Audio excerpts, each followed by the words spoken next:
नमस्कार विद्यार्थी मित्रांनो, मागच्या व्हिडिओमध्ये आपण व्यावसायिक अर्थशास्त्र म्हणजे काय, व्यावसायिक अर्थशास्त्राचं स्वरूप आणि व्यावसायिक अर्थशास्त्राची व्याप्ती हे भाग पाहिले. ह्या व्हिडिओमध्ये आपण आर्थिक विश्लेषणाची जी साधने ती साधने पाहणार आहोत. आपल्या प्रकरणातला 1.3 म्हणून हा टॉपिक आहे. बघा, आर्थिक विश्लेषणाची साधने म्हणजे काय. आता हे सांगत असताना आर्थिक विश्लेषण आपल्याला माहीत असणं गरजेचं आहे. बघा, कोणतेही शास्त्र घ्या, अर्थशास्त्र म्हणूनच नाही, कोणत्याही शास्त्रामध्ये ज्यावेळेस जे सिद्धांत मांडलेले असतात, जे नियम मांडलेले असतात, त्यांची मांडणी करत असताना किंवा त्या सिद्धांताचं विश्लेषण करत असताना वेगवेगळ्या साधनांचा तिथं वापर केला जातो. ठीक आहे, म्हणजे तो सिद्धांत वेगवेगळ्या पद्धतीने तिथं काय केला जातो, स्पष्ट केला जातो. म्हणजे थोडक्यात एखादा सिद्धांत जर असेल तर तो सिद्धांत तुम्ही शाब्दिक स्वरूपात सुद्धा मांडू शकता. आपण व्याख्या सांगतो की नाही, व्याख्या विधान करतो, तो सिद्धांत शाब्दिक स्वरूपात सुद्धा आपण मांडू शकतो. तोच सिद्धांत आपण एखाद्या तक्त्याच्या सहाय्याने पण मांडू शकतो. म्हणजे एखादा तक्ता म्हणजे टेबल काढू शकतो, त्या तक्त्याच्या सहाय्याने सुद्धा तो सिद्धांत आपल्याला सांगता येऊ शकतो. तोच सिद्धांत आपण आकृतीच्या सहाय्याने पण स्पष्ट करू शकतो, बरोबर नाही. तोच सिद्धांत आपण सूत्र समीकरणाच्या सहाय्याने सुद्धा काय करू शकतो, स्पष्ट करू शकतो. मग हे जे काही वेगवेगळ्या साधनांच्या सहाय्याने आपण स्पष्ट केलेलं आहे, त्या साधनांनाच म्हटलं जातं आर्थिक विश्लेषणाची साधने. ठीक आहे, मग ती साधने कोणकोणती आहे, तर ती साधने आहे फलनसंबंध, तक्ता, तक्त्यालाच कोष्टक, पत्रक, अनुसूची अशी वेगवेगळी नावं दिलेली आहेत. ती नावं लक्षात ठेवायची. त्यानंतर पुढचं विश्लेषणाचं साधन आहे आलेख आणि समीकरणे. ही सगळी आर्थिक विश्लेषणाची साधने आपण सविस्तर स्वरूपात ह्या व्हिडिओमध्ये पाहणार आहोत. ठीक आहे, आता बघा, मग आर्थिक विश्लेषणाची साधने म्हणजे काय, तर अर्थशास्त्रातील विविध नियमांच्या आणि सिद्धांताच्या विश्लेषणासाठी जी विविध साधने वापरली जातात त्या साधनांना म्हटलं जातं आर्थिक विश्लेषणाची साधने. बघा, मी तुम्हाला सांगितलं. आता एक उदाहरण घेऊया आपण, त्या उदाहरणाच्या सहाय्याने काय करूया, ही आर्थिक विश्लेषणाची साधने पाहूया. बघा, उदाहरण आपण मागणीच्या नियमाचं घेऊ, कारण मागणीचा नियम हा तुमचा 11वी-12वीला खूप चांगल्या प्रकारे झालेला आहे आणि अतिशय सोपा असा हा नियम आहे. त्या नियमाचाच काय करू, ह्या मागणीच्या सिद्धांताचाच आपण ह्या साधनांच्या सहाय्याने तो स्पष्ट करूया. बघा, आता आर्थिक विश्लेषणाचे जे पहिलं साधन आहे ते पहिलं साधन इथं पाहूया, फलनात्मक संबंध.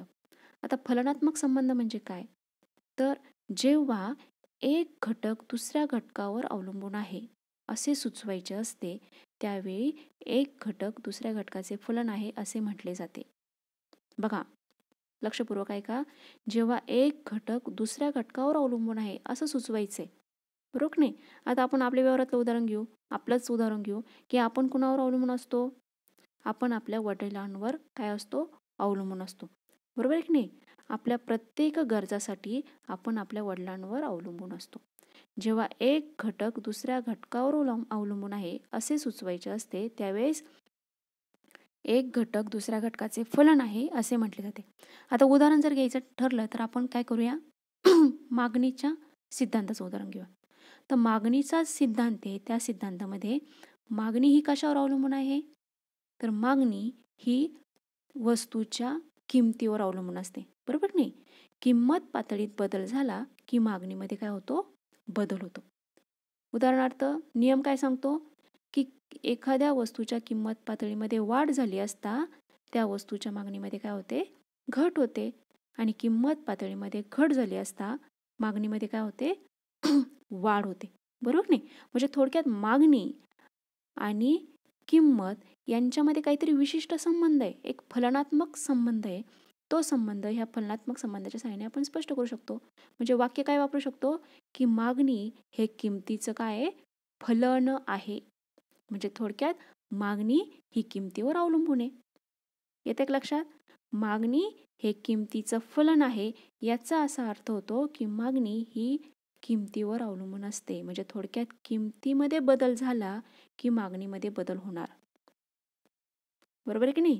किमतीमध्ये बदल झाला की मागणीमध्ये बदल होतो.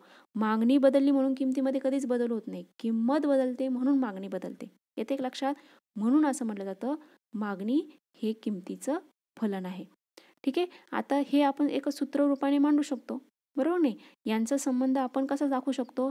तर सूत्र बघा, quantity of demand is equal to function of price. बरोबर की नाही? आता या ठिकाणी बघा, डिमांड म्हणजे काय? मागणी. प्राईस म्हणजे काय? किंमत. ह्या दोघांमधला जो संबंध आहे तो संबंध दाखवला या विशिष्ट चिन्हाने. चिन्ह कोणतं आहे? एफ. ह्या एफने या दोघांमधला फलनात्मक संबंध दाखवलाय. म्हणून एफ म्हणजे काय? फलनात्मक संबंध. मागणी ही किमतीवर अवलंबून असते म्हणून दोघांमध्ये एक संबंध आहे. तो संबंध आपण काय केला? या फलनात्मक संबंधाच्या सहाय्याने काय केला? दाखवला. आलं लक्षात? समजलं का फलनात्मक संबंध? आपण एक उदाहरण घेतलेलं आहे कशाचं? मागणीच्या सिद्धांताचं. आणि तो सिद्धांत आपण इथं स्पष्ट करतोय बघा. सुरुवातीला आपण काय केलं? त्याची व्याख्या सांगितली. व्याख्या काय आहे? की किंमत पातळीमध्ये वाढ झाली असता वस्तूच्या मागणीमध्ये घट होते. किंमत पातळीमध्ये घट झाली असता वस्तूच्या मागणीमध्ये काय होते? वाढ होते. हाच नियम आहे की नाही? हा नियम आपण शाब्दिक स्वरूपात सांगितला. ठीक आहे. त्यानंतर त्या नियमाचं काय केलं आपण? फलनात्मक संबंध सांगितला. एक विशिष्ट संबंध आहे त्या दोघांमध्ये. काय? की मागणी ही किमतीवर अवलंबून आहे म्हणून मागणी हे किमतीचं काय आहे? फलन आहे. बरोबर नाही? म्हणून आपण सूत्ररूपाने ते फलनात्मक संबंध इथं दाखवला. दोघांमधला फलनात्मक संबंध दाखवण्यासाठी एका विशिष्ट चिन्हाचा वापर करावा लागतो आणि ते चिन्ह म्हणजे काय? एफ. एफने दोन वस्तूंमधला फलनात्मक संबंध दाखवला जातो. बरोबर नाही? आता मागणी हे किमतीवर अवलंबून असते. अशा आपण अनेक उदाहरणं देऊ शकतो. मागणी ही किमतीवर अवलंबून असते. पुरवठा हा पण कशावर अवलंबून असतो? किमतीवर अवलंबून असतो.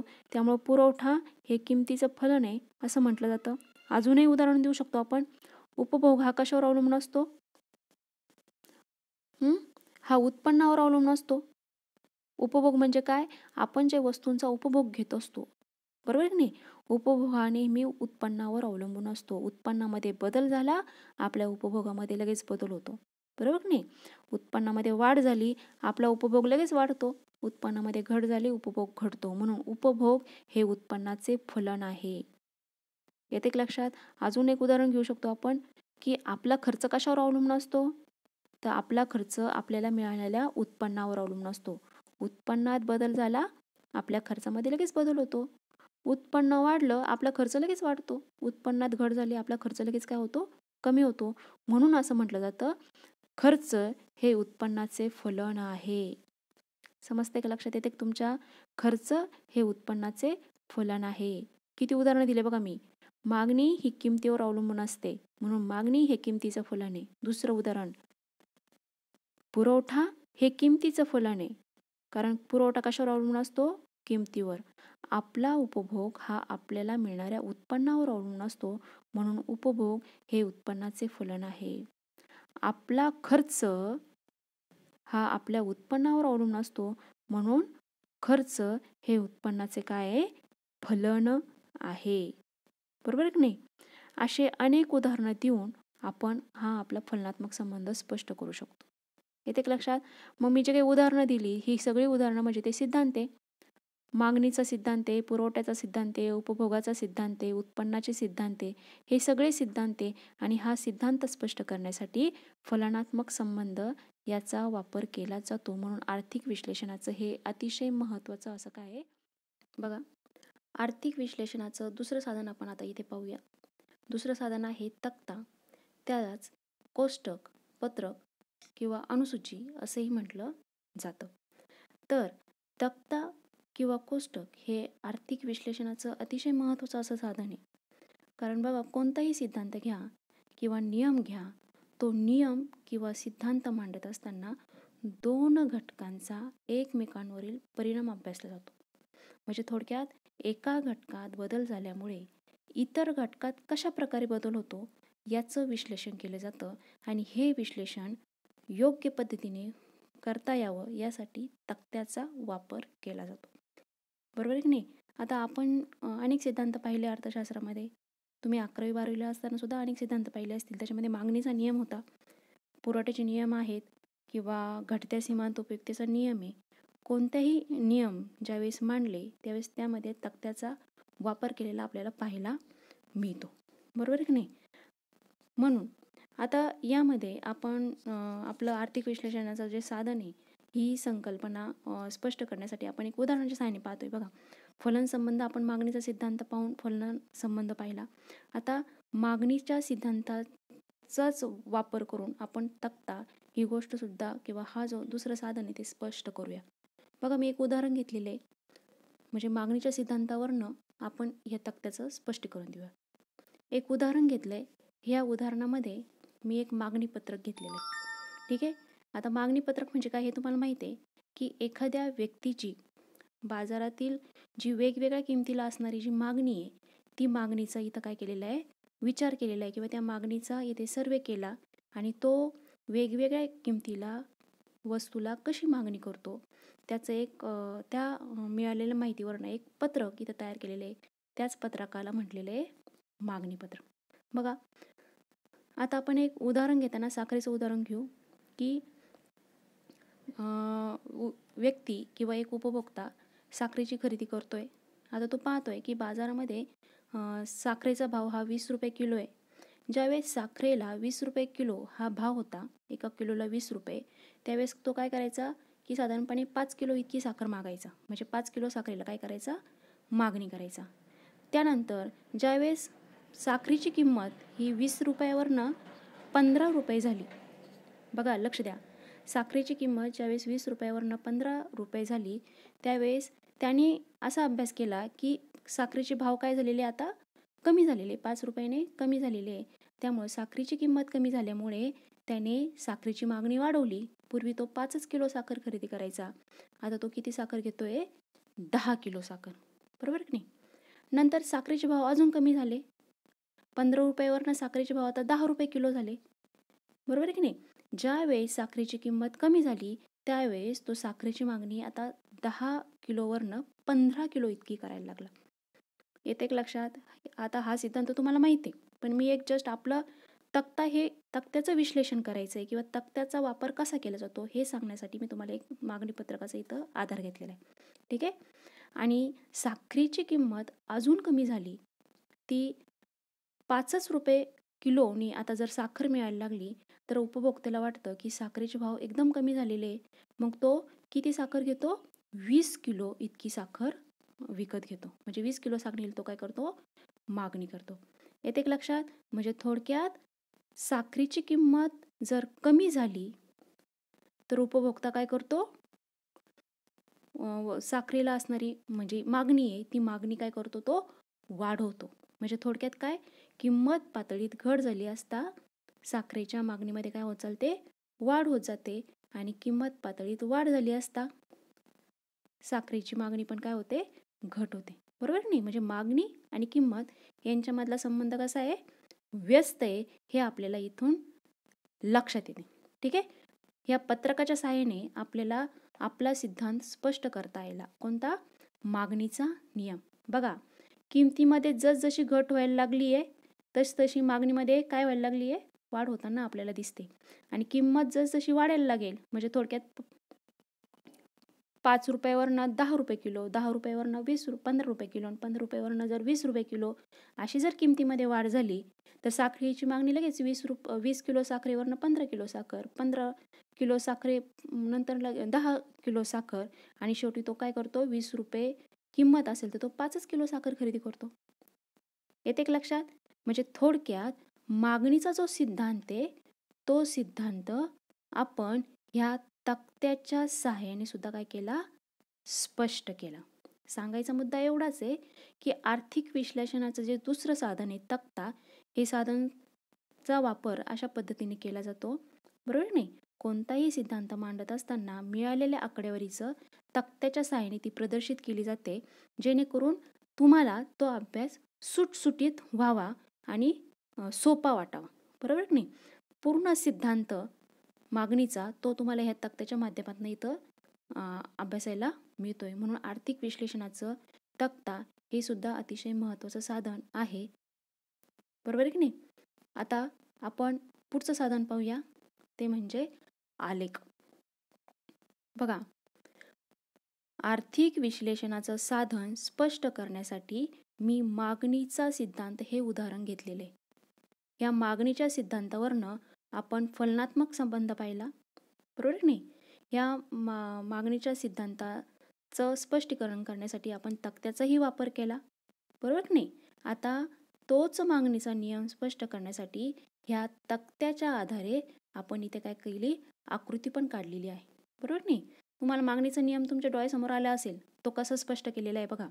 काय केलंय आपण, थोडक्यात ही जे काही तक्ता आहे, ह्या तक्त्याचं आपण आकृतीमध्ये रूपांतर केलेलं आहे. मग अर्थशास्त्रामध्ये जी आकडेवारी गोळा केली जाते, तिचे वर्गीकरण आपण सारणीद्वारे केलेले, तक्त्याद्वारे इथं केलेलं आपण पाहिले. आता हेच वर्गीकरण जे सारणीद्वारे मिळालेल्या जे आकडेवारी आहे, त्या आकडेवारीच्या माध्यमातून काय केलं जातं, एक आकृती सुद्धा आपण काढू शकतो, बरोबर आहे नाही. आकृती काढू शकतो. आता ही आकृती का काढली जाते, की जमा झालेली जी माहिती आहे, ती माहिती आकर्षक पद्धतीने मांडण्याचं काम ही आकृती करत असते किंवा हा आलेख करत असतो. येते लक्षात. म्हणजे थोडक्यात काय, की या आकृतीच्या माध्यमातून तो सिद्धांत डायरेक्ट आपल्या डोळ्यासमोर उभा राहतोय, बरोबर नाही. मग आकृती म्हणजे काय किंवा आलेख म्हणजे काय, तर विशिष्ट प्रकारच्या कागदावर दर्शवलेल्या रेषेस, वक्रास किंवा स्तंभास काय म्हटलं जातं, आलेख असं म्हटलं जातं. आता आपण एक उदाहरण घेतलेलं आहे, काय, मागणीचा सिद्धांत, बरोबर नाही. या मागणीच्या सिद्धांतामध्ये आपण हे पत्रक तयार केलं. आता ह्या पत्रकाच्या सहाय्यानेच आपण इथं आकृती पाहिजे. मग आकृती काढत असताना आपल्याला 2 अक्ष काढावे लागतात, बरोबर नाही. आलेखालाच आपण आकृती म्हणतो. मग हा आलेख काढण्यासाठी आपल्याला 2 अक्ष लागतात. एक म्हणजे अक्ष, जो हा खालचा आहे, बरोबर नाही. आणि दुसरा म्हणजे कोणता, एक मिनटं मी क्लिअर करते हे, म्हणजे तुमच्या लक्षात येईल. बघा, आकृती काढण्यासाठी 2 अक्ष लागतात. एक म्हणजे हा अक्ष आणि दुसरा म्हणजे हा य, बरोबर आहे की नाही. आता यावर अक्षावर आपण काय घेणार, मागणी घेणार, आणि अय अक्षावर आपण काय घेणार, किंमत घेणार. बघा, हाच तक्ता आपण या तक्त्याच्या माध्यमातून आकृती काढतोय, बरोबर की नाही. मागणी आणि किंमत म्हणजे अय अक्षावर किंमत घेताना आपल्याला ही किंमत घ्यावी लागेल, कोणती, ही 20 रुपये, 15 रुपये, 10 रुपये, 5 रुपये, बरोबर की नाही. आणि अय अक्षावर मागणी घेताना आपल्याला ही मागणी घ्यावी लागेल, बरोबर की नाही. म्हणजे काय, की प्रत्येक किमतीला बदलणारी जी मागणी आहे, मग 5 किलो, 10 किलो, 15 किलो ही मागणी आपल्याला काय करावं लागेल, घ्यावं लागेल. आता ह्या दोघींचा म्हणजे थोडक्यात वस्तूची किंमत, साखरेची किंमत बदलत असताना तिचा त्या साखरेच्या मागणीवर कसा परिणाम होतोय, हे आपण आकृतीच्या सहाय्याने इथं पाहणार आहोत. आणि ज्यावेळेस ही आकृती काढली जाते त्यावेळेस येणारा जो वक्र आहे, हा वक्र हा साधारणपणे असा येतो, डावीकडून उजवीकडे खाली उतरत जाणार. हा तुम्हाला माहिती आहे, यावर मी काही जास्त स्पष्टीकरण देणार नाही. हा वक्र तुम्हाला माहिती आहे, की मागणीचा वक्र किंमत आणि मागणीमध्ये व्यस्त संबंध असल्यामुळे किमतीत वाढ झाल्यानंतर मागणी कमी होते आणि किमतीत घट झाल्यानंतर मागणीत वाढ होते. ह्या दोघांचा जो संबंध आहे, हा संबंध व्यस्त असल्यामुळे हा मागणीचा वक्र डावीकडून उजवीकडे खाली उतरत जाणारा मिळतो. याचाच अर्थ किंमत आणि मागणीमध्ये व्यस्त संबंध आहे. येते की लक्षात. म्हणजे थोडक्यात जी मागणीचा जो नियम आहे, हा नियम अशा पद्धतीने आलेखाच्या सहाय्याने सुद्धा आपल्याला स्पष्ट करता येतो. आलेख म्हणजे काय, विशिष्ट प्रकारच्या कागदावर दर्शवलेल्या रेषेस, वक्रास किंवा स्तंभास आलेख असे म्हणतात. म्हणजे थोडक्यात जमा केलेली आकडेवारी आकर्षक पद्धतीने मांडण्याची कला म्हणजे आलेख होय. आलेख लक्षात. आतापर्यंत आपण 3 साधनं पाहिली. एक म्हणजे फलन संबंध, दुसरं म्हणजे तक्त्याच्याच माध्यमातून आपण काय केलं, आलेख किंवा आकृती तयार केली, बरोबर आहे की नाही. अशी 3 साधनं आपण पाहिले. आणि आता शेवटचं साधन आहे ते म्हणजे समीकरण. अर्थशास्त्रात फलन संबंध हा शब्दात व्यक्त केला जातो, बरोबर नाही? तेव्हा त्या फलनासंबंधीची समीकरणाच्या सहाय्याने गणिती स्वरूपात आपल्याला मांडणी करता येते. म्हणजे थोडक्यात आपण जो सिद्धांत मांडतो त्या सिद्धांतामध्ये म्हणजे काही असे सिद्धांत आहे की त्या सिद्धांतामध्ये समीकरणाचाही वापर केला जातो. जेव्हा समानता संबंधात चलाचा समावेश होतो तेव्हा त्या समानता संबंधाला समीकरण असे म्हणतात. ठीक आहे. म्हणजे थोडक्यात काय की बघा सुरुवातीला आपण हे पाहिलं की नाही फलन संबंध. ह्या फलन संबंधामध्ये आपण हे सूत्र पाहिलं, येते एक लक्षात. म्हणजे थोडक्यात काय की आर्थिक विश्लेषणाच्या साधनामध्ये किंवा एखादा सिद्धांत स्पष्ट करण्यासाठी जसं तक्त्याचा वापर केला जातो जसं आलेखाचा वापर केला जातो, जसा फलनात्मक संबंधाचा वापर केला जातो, तसं सूत्ररूपाने सुद्धा तो सिद्धांत आपल्याला काय करता येतो, मांडता येतो. आलं लक्षात. अशा पद्धतीने आज आपण आर्थिक विश्लेषणाची जी साधने आहे ती साधनं इथे स्पष्ट केलेली आहे. ठीक आहे.